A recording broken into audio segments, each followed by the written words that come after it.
perkenalkan nama saya Dumarsya Arvelina Boimau dengan NIM 103240101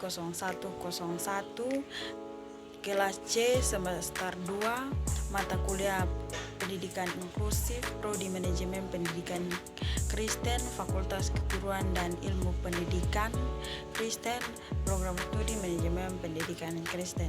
Di video kali ini kita akan membahas mengenai desain perencanaan pendidikan inklusif di sekolah. Perencanaan pendidikan inklusif di sekolah adalah proses sistematik dalam merancang, mengembangkan dan mengimplementasi strategi pembelajaran yang memungkinkan semua peserta didik termasuk mereka yang memiliki kebutuhan khusus untuk belajar di lingkungan sekolah yang sama.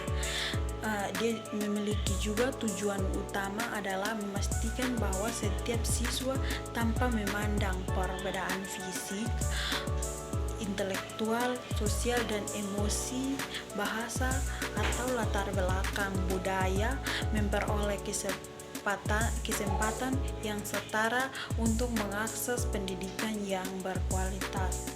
1. Tahap perencanaan awal. Tahap perencanaan awal dibagi menjadi 3 bagian. Yang pertama, pembentukan tim inklusif. Pembentukan tim inklusif terdiri dari kepala sekolah, guru pendamping khusus, orang tua dan tenaga kependidikan, sehingga membuat rencana strategi, koordinasi evaluasi dan pengembangan program. Yang kedua, pemetaan kebutuhan dan juga potensi sekolah. Pemetaan kebutuhan dan potensi sekolah dapat dilihat dari kondisi sarana prasarana, sumber daya dan lingkungan sekolah. Yang kedua, jumlah dan jenis peserta didik berkebutuhan khusus melalui observasi, asesmen awal dan rujukan dari orang tua.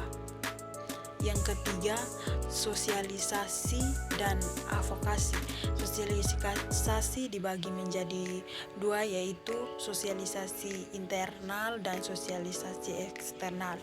Sosialisasi internal yang terdiri dari guru, tenaga kependidikan, dan siswa. Sosialisasi eksternal terdiri dari orang tua, komite sekolah, dan juga masyarakat. 2. Tahap rencana program. Tahap rencana program dibagi menjadi 3 bagian. Yang pertama, mengembangkan kurikulum yang inklusif. Mengembangkan kurikulum yang inklusif dapat dilihat dari adaptasi atau modifikasi kurikulum merdeka dengan memperhatikan kebutuhan khusus anak berkebutuhan khusus atau peserta didik berkebutuhan khusus dan menyesuaikan dalam mencapai pembelajaran atau metode dan evaluasi untuk anak berkebutuhan khusus. Yang kedua, menyusun rencana pembelajaran yang individual. Menyusun rencana pembelajaran yang individual untuk setiap anak berkebutuhan khusus dapat dilihat dari tujuan khusus.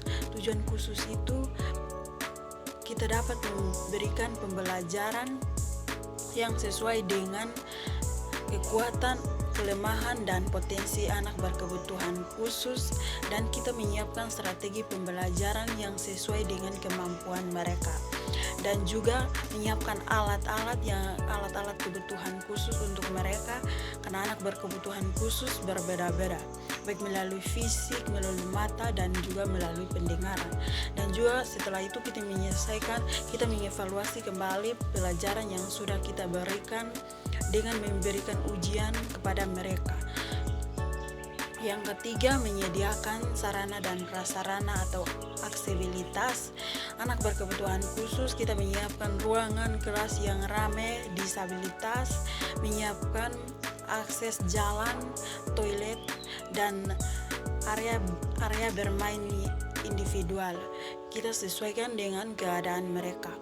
Dan juga alat bantu belajar seperti video, gambar, dan lain-lain. Yang ketiga, tahap pelaksanaan. Tahap pelaksanaan juga dibagi menjadi 3 bagian. Yang pertama, Implementasi pembelajaran inklusif.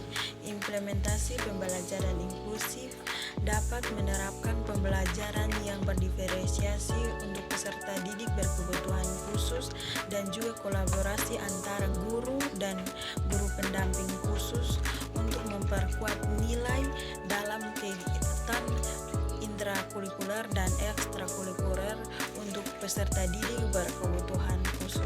Yang kedua, pendamping dan layanan khusus. Pendamping dan layanan khusus seperti psikologi tentang keadaan mereka dan juga terapi, konseling dan juga indera khusus jika diperlukan untuk anak berkebutuhan khusus, dan juga keterlibatan orang tua dan juga komunikasi yang baik dalam proses pembelajaran untuk anak berkebutuhan khusus. Yang ketiga, pelatihan dan peningkatan kapasitas guru. Pelatihan yang rumit tentang strategi pembelajaran inklusif untuk anak berkebutuhan khusus dan juga studi kasus dan juga kolaborasi antara sekolah dan juga sekolah inklusif. 4. Tahap evaluasi dan tindak lanjutan.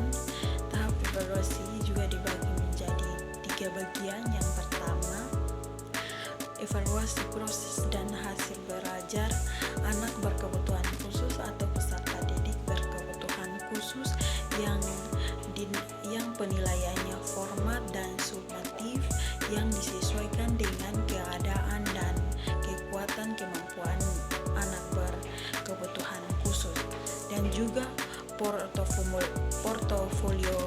portofolio dan observasi perkembangan anak berkebutuhan khusus. Yang kedua, monitoring dan refleksi program, mereview berkala program oleh tim inklusif, dan juga wawancara kepada guru, siswa, dan orang tua agar anak berkebutuhan khusus mereka dapat pembelajaran atau pendidikan yang sesuai dengan keadaan mereka. Yang ketiga, tindak lanjutan dan perbaikan keberlanjutan. Perbaikan keberlanjutan rencana pembelajaran individual peserta berkebutuhan khusus, metode dan juga lingkungan berdasarkan evaluasi, dan juga penguatan jejaringan sekolah inklusif dan juga kolaborasi instansi terkait dengan dinas pendidikan, pusat layanan disabilitas, dan juga lain-lain. Penutup, prinsip dasar yang harus dipegang. Yang pertama, setiap anak bisa belajar meskipun dengan cara berbeda. Yang kedua, sekolah harus menyesuaikan dengan peserta didik, bukan sebaliknya. Yang ketiga, kolaborasi adalah kunci antara guru, orang tua, dan masyarakat. Yang ketiga, inklusi bukan belas kasih, tetapi keadilan pendidikan untuk semua manusia. Sekian dari video singkat saya. Om.